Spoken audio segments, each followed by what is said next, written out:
Olá, espectador! Estamos mais uma vez iniciando o nosso programa Intervir Saúde, realizado pela Associação Médica do Mato Grosso do Sul. Hoje o nosso convidado é o Dr. Marcelo Santos Souza. Ele é onquematologista infantil, formado na Faculdade de Medicina de Marília. Ele tem residência médica em pediatria no Hospital Santa Casa de São Paulo. Ele tem residência em onquematologia no Hospital Boldrini, em Campinas, e o atual diretor-geral do Hospital do Câncer, Alfredo Abrão. Marcelo, é um prazer tê-lo aqui no nosso programa hoje e escolhi como tema uma situação que, assim, muito conflituosa, muito difícil na infância, que é quando você percebe a presença de uma massa abdominal. Então eu queria te perguntar assim, com que frequência acontece, quem que mais percebe, se é a mamãe, se é o pediatra que o acompanha, o que tem de possibilidade de diagnóstico? Porque quando a gente palpa, né, uma barriguinha, alguma coisa diferente, a gente já pensa coisa ruim. A gente pensa sempre em tumor. Então, fala um pouquinho pra gente o que é você palpar uma massa, né, barriguinha.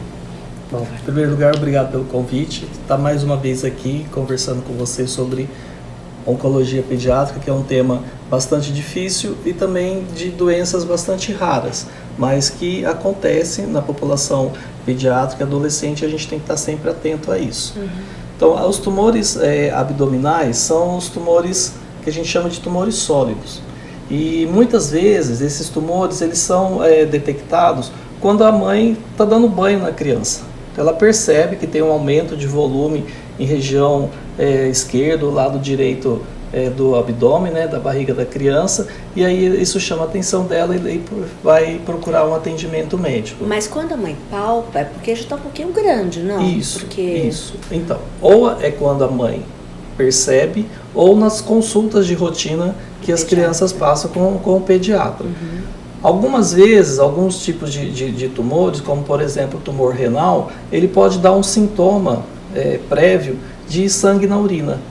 Às vezes não se consegue palpar ainda alguma massa na barriga, mas a criança tem um sangramento urinário não relacionado à febre, que poderia pensar numa infecção urinária, e isso chama atenção e precisa ser investigado. Então quer dizer que geralmente quando você palpa alguma não sei se a gente chamaria de tumoração, mas algo diferente, que tem um abaulamento, geralmente são tumores mesmo? Na grande maioria das vezes, sim. São tumores ou são gânglios? Às vezes pode ter gânglio também? São tumores, porque pode vir de várias origens. Então você pode ter o tumor primário do rim, né, que é aumento... É o mais frequente? É um dos mais frequentes. Tá. Ele é um dos mais frequentes. No abdômen seria ele e os linfomas. Aí no caso os linfomas realmente são gânglios que aumentam, pode iniciar tanto na parede do intestino como atrás do intestino, né, no reto peritônio, esse aumento rápido. E quando a gente pensa em linfoma, esse aumento ele é muito rápido, porque é um tipo de tumor que ele pode dobrar de tamanho em 24 horas. E então, às vezes, mas às vezes é o primeiro sintoma do linfoma, às vezes é o primeiro a massa? sintoma. Ou uma criança que não está conseguindo evacuar. Né? Porque está comprimindo, né? Está obstruindo a parede do intestino. Às vezes é confundido até com uma apendicite e a criança tem dor no local. Aí se palpa uma massa. A gente sempre escuta falar que os tumores, principalmente os malignos, são silenciosos. Este não é o caso. Eles são silenciosos. O que a gente vê de diferença na criança e em relação ao adulto é que você não tem como fazer uma prevenção do câncer na criança. Você tem como fazer um diagnóstico precoce. Né? Então, quando se faz o diagnóstico, a doença já está instalada, mas você consegue fazer isso precocemente para que a doença não esteja tão avançada. Então é um exame físico muito bem feito com o pediatra, palpar a barriga da criança, perceber se tem alguma tumoração e já pedir algum exame de imagem, como principalmente aí no início, no mínimo um ultrassom de abdômen, depois partir para outros exames como uma tomografia quando necessário. Tá. E me diz uma coisa, Marcelo, uma curiosidade, vou voltar um pouquinho porque eu aqui sou público, né? Uma dúvida. Você falou que o exame físico bem feito é o principal para o diagnóstico. E a gente sabe da dificuldade que é hoje, por exemplo, na rede pública, se fazer uma puericultura. Sim. Que é quando o médico faz uma boa anamnese, né, faz um bom exame físico. E eu queria que você comentasse assim, o quão importante é essa questão da semiologia. Porque muitas vezes você está com dor de garganta, vai lá, olha a garganta e ponto. Né? Eu acho que está com dor de ouvido, direciona, vai lá, olha o ouvidinho, pronto. E esquece do resto. Né? Então, assim, é importante que a mamãe leve ao pediatra, que peça ao seu médico, se por acaso ele for muito rápido no seu exame físico, tem às vezes muita criança esperando na fila, mas que faça pelo menos uma semiologia adequada. Com certeza, isso é imprescindível para você fazer um diagnóstico precoce. Eu, por exemplo, quando chega uma criança para examinar, está com dor de garganta, mas é instantânea. A primeira coisa, eu ponho a mão na barriga. Apalpar a barriga, ver se está tudo bem, se não tem um aumento de fígado, aumento de baço, alguma outra coisa. Daí partir para o que a pessoa veio pela queixa. E isso é básico na semiologia, né? Com certeza, com certeza. Outra coisa, tem idade mais frequente? Por exemplo, você tem crianças menores, com incidência maior de massa abdominal do que criancinha maior? Sim, então crianças até na faixa etária de 1 a 3 anos de idade, é muito mais frequente você ver os tumores renais, os tumores hepáticos também, né? E os tumores primários da glândula suprarrenal, que são os chamados neuroblastoma, que esse é um tipo de tumor que tem um crescimento lento, insidioso, quando você vê a doença já está disseminada, já não está mais localizada, e além de ter essa massa abdominal, tem outros sinais e sintomas, como pode ter uma dor óssea, né, uma palidez cutânea repentina, que isso são sinais que tem que ficar atento para também examinar o abdômen para ver se essa tumoração não é primária do abdômen. Esse tipo de tumor, Marcelo, nasce com a criança? Ela já nasce intraútero, ela já tem esse tumor já embrionário, só cresce quando a criança cresce? Como funciona? Os tumores hereditários na infância, eles correspondem a apenas 10% dos casos, né? Onde que a gente vai encontrar esses tumores hereditários? O tumor renal, quando ele acontece nos 2 rins, ele é um tumor hereditário. Se você investigar alguém da família, pai ou mãe, vai ter algum resquício de tumoração que pode ter regredido espontaneamente. Outros tumores que não é no abdômen, mas de ser hereditário, é o ocular, que é o retinoblastoma. Então, quando ele acontece dos 2 lados, né, os 2 olhos, aí são tumores que a gente fala como hereditário. Nos outros, a maioria dos casos, eles não são hereditários. Eles podem ser congênitos. Então, começou durante a gravidez, né, a gestação, desenvolveu a primeira alteração genética, e aí depois do nascimento ocorre a segunda alteração genética. E aí desencadeia todo o desenvolvimento do tumor. Então, na verdade, esses tumores que ocorrem nessa primeira infância, geralmente as crianças já vêm do intraútero com a formação. Com a alteração genética, com a mutação genética, sim. Entendi. E como é que eles evoluem? Eles são mais benignos ou mais malignos? Como é que é? Eles são mais malignos, né? Eles são tumores que têm um crescimento muito rápido, mas ao mesmo tempo o que a gente vê desses tumores que têm um crescimento rápido, eles respondem melhor ao tratamento. Então eles têm uma taxa de cura muito maior, que é outra coisa bem diferente que a gente vê em relação ao adulto, que às vezes leva anos para o tumor crescer, né? Na criança não, isso é rápido. Mas ao mesmo tempo, por essa rapidez dele, quando você institui o tratamento, ele responde muito rápido também. E aí são os tumores, quando são, na maioria dos casos, localizados, você tem uma taxa de cura maior do que aquelas doenças já mais avançadas. E quando você tem o diagnóstico, você palpou a massa no abdômen da criança, né? Vai ao pediatra, que é a primeira indicação dele, depois é encaminhado para a oncohematologia. Sim. Você faz o diagnóstico, que além do exame físico, vai fazer alguns exames, ultrassom e tomografia, sim, você comentou, né? Que está disponível no serviço público também, né? O próximo passo, você vai estagiar o tumor, você vai procurar estagiar, se investir em metástase, Sim. Indica direto cirurgia, primeiro quimio, depende do quê? Depende do tipo de tumor que eu estou investigando. Sim. Então, falando novamente, o tumor renal, eu sei que ele tem maior chance de ter metástase para o pulmão. Então, eu tenho que investigar o pulmão, tá?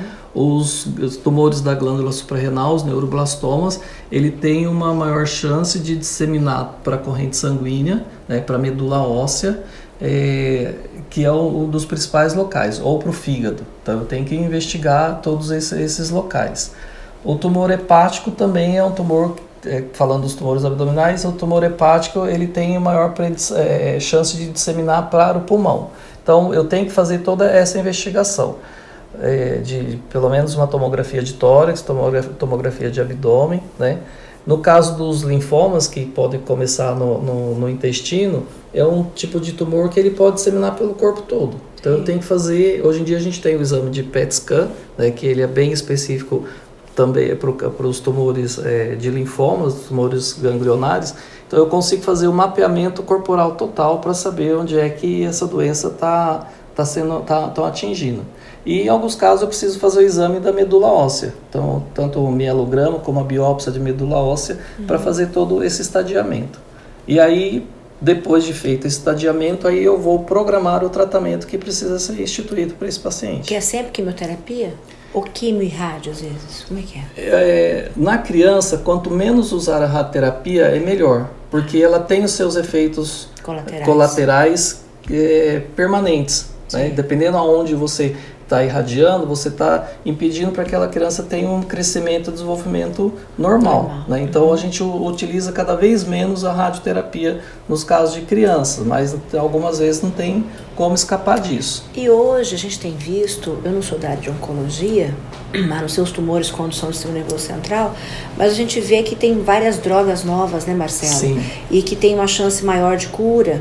A gente percebe hoje, principalmente as leucemias, né, que é um grupo que tem mais cura até do que os outros tipos de câncer. Sim. E o linfoma, né, dependendo do tipo de linfoma, também tem uma boa resposta. Então, eu queria que você desse um recadinho para o nosso espectador do que ele deve prestar atenção e o que você acha que vale a pena ele ficar atento em relação ao seu filho, à sua criança, ao seu menor que tem dentro de casa. Acho que para as mães, sempre que observar, sempre que for dar banho no seu filho, palpar a barriga dela, perceber se tem alguma tumoração, alguma coisa diferente e não esperar para ter o atendimento médico. Procurar o mais precocemente possível o atendimento médico, explicar o que ela percebeu para que o médico possa também fazer um exame físico adequado e pedir os exames adequados para confirmar ou descartar aquela hipótese diagnóstica. E para os colegas também médicos, pensar assim, o câncer na infância é uma doença rara, mas ele acontece. E sempre que eu estiver examinando uma criança, examinando um abdômen, pensar, olha, isso pode ser um bolo de ascaris, mas isso também pode ser um tumor. Então não ficar sempre insistindo na mesma coisa, como pensando em alguma patologia só benigna. Não, ele pode ser uma patologia benigna, maligna também. Então, se eu fizer um diagnóstico rápido, as chances de cura no câncer infantil são muito grandes. Então, a gente tem que estar sempre atento a isso para se fazer um bom tratamento. E eu dou mais um recadinho aqui, que é para o nosso gestor municipal. O quão é importante acompanhar as nossas crianças na puericultura, que começa lá quando ele nasce até a sua adolescência. Porque quando você faz um diagnóstico precoce, você vê que a evolução é bem outra. Então, vamos pedir ao nosso gestor que implante a puericultura em nossos postos de saúde, né, Marcelo? Como seja só as urgências, que a gente não faça um diagnóstico tardio.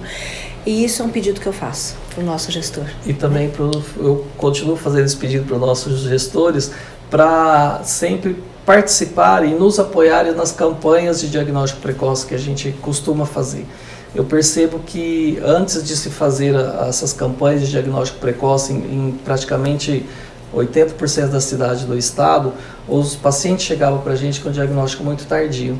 E nós ficamos praticamente 10 anos seguidos visitando todas as cidades do município, do nosso estado, e o perfil desses pacientes que chegam para a gente hoje são bastante diferentes. Então, hoje o colega, ele tem dúvida, ele pensa que aquela criança pode ter alguma patologia, ele nos liga para tirar a dúvida e a gente consegue agilizar que esse paciente chega mais precocemente ao atendimento especializado. Concordo. Comunicação, educação e capacitação é tudo. Para você ter uma felicidade no seu terapêutico, no seu diagnóstico, né? Marcelo, muito obrigada. A gente vai se ver uma próxima vez. Obrigada mesmo, tá?